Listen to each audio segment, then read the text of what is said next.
Shalom Bracha. Aujourd'hui, c'est la Lula du Tzadik Rabbi Raphaël Pinto, Alav Shalom, qu'il est enterré à Casablanca au Maroc. Bien sûr, il faut lui allumer une veilleuse. Aujourd'hui ou avant Shabbat, une bougie. Alors, je voudrais simplement vous raconter quelque chose de magnifique. Vous savez que il avait une qualité, ce tzaddik-là, de toujours d'écrire les noms des tzaddikim. Je l'ai trouvé pas mal. Des feuilles, il écrivait les noms des tzaddikim. Avec couleur.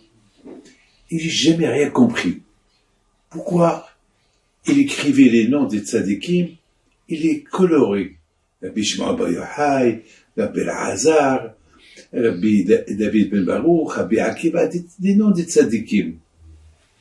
J'ai jamais rien compris. Vous savez, malheureusement, je les ai pas gardés. Tous ces jolies petites feuilles avec les noms de tzaddikim décorées, je les ai distribuées, je les ai données à des gens. Malheureusement, j'ai pas gardé une pour moi. Bon. Mais la question, elle est là. Pourquoi ce décor-là? Alors, ça tombe très bien. Si Dieu veut, dimanche soir, c'est Tou Bishvat. Et Tou Bishvat, c'est la fête des fruits. Regardez, mes amis, quel décor, les fruits. Vous avez des fruits de toutes les couleurs. Vraiment. Du jaune, du rose, du rouge, du blanc, violet, noir. C'est de la folie. C'est de la folie. C'est comment le bon Dieu a décoré son monde. Mes amis, vous allez dans un mariage. Le plus important de la salle, tout le monde veut voir la décoration. C'est la décoration qu'elle attire les yeux. C'est pas le repas. Même si le repas, il est bien, c'est la déco qu'elle est la meilleure. Vous savez, beaucoup de fois, je suis invité dans des mariages que les gens dépensent un argent fou pour la décoration et pour le manger, ils dépensent pas beaucoup d'argent. Un petit repas, mais la déco, elle est spectaculaire. Parce que les gens, c'est ce qu'ils aiment. Qu'il y ait des choses qui attirent l'œil. Les gens qui attirent l'œil. Les choses qui attirent l'œil, c'est ce qui nous attire. Le manger, il attire l'œil, mais on a faim, on le mange, on s'en fout. Mais la décoration, on la mange pas. On la voit. Toujours les yeux, ils ont faim. Mes amis, c'est écrit dans la Torah, il faut toujours voir les tzadikim. Il faut toujours les voir. Il faut chercher à les voir. Il faut les craindre. Il faut que tes yeux regardent les tzadikim. Moi, j'adore voir les photos de tzadikim. Tout mon bureau ici, il est plein de photos de tzadikim. Vous allez chez moi, plein de photos de tzadikim. Dans n'importe quel bureau, je me trouve plein de photos de tzadikim. Parce que je regarde chaque tzadik, et chaque tzadik que je vois, je prends une satisfaction.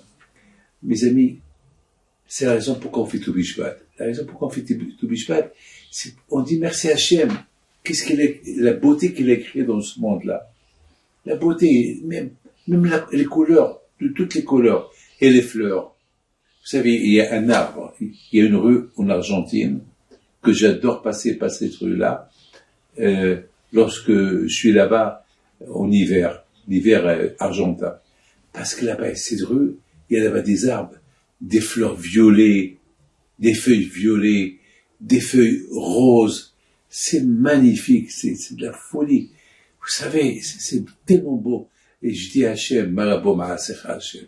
Mes amis, Rabbi Raphaël Pinto Alav Shalom, il décorait les noms des tzadikim. Pourquoi il décorait les noms des tzadikim?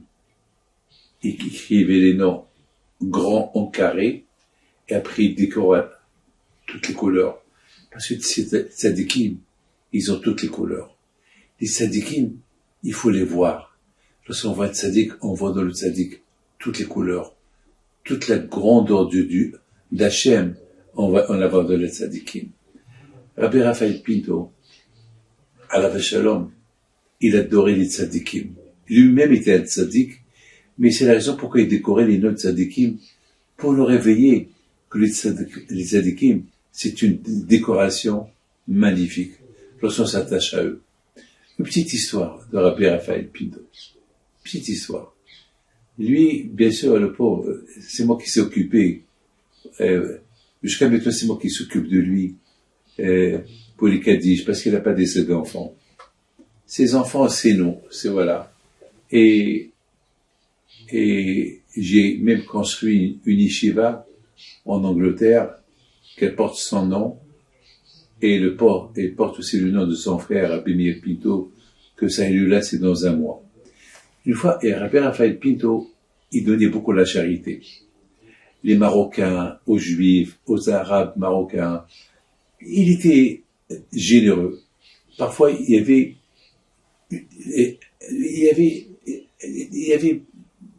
vous savez, tout ce qu'il avait le donné, tout ce qu'il avait le donné. Et un jour, il avait promis à quelques Marocains de leur donner, je pense de leur donner une belle somme de tzedaka. Et il s'est rappelé au dernier moment. Alors, il est parti pour les ramasser, et il voit une voiture de loin qu'elle arrive. Rabbi Raphaël Pinto, il traverse la rue, il fait stop. Et la voiture, elle a fait un frein, papa, et s'est arrêtée, marche devant lui. Ça, c'est le monsieur qui me l'a raconté. Alors, il lui dit, Rabbi Raphaël, mais j'allais te tuer. Je lui ai dit, tzedaka. Il dit, pour la tzedaka, j'allais te tuer. Je lui ai dit, lorsqu'on cherche la tzedaka, on meurt pas.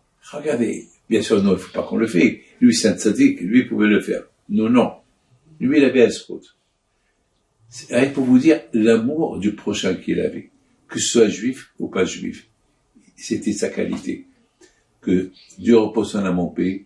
Que son zéro soit avec vous tous. Amen. Shabbat Shalom.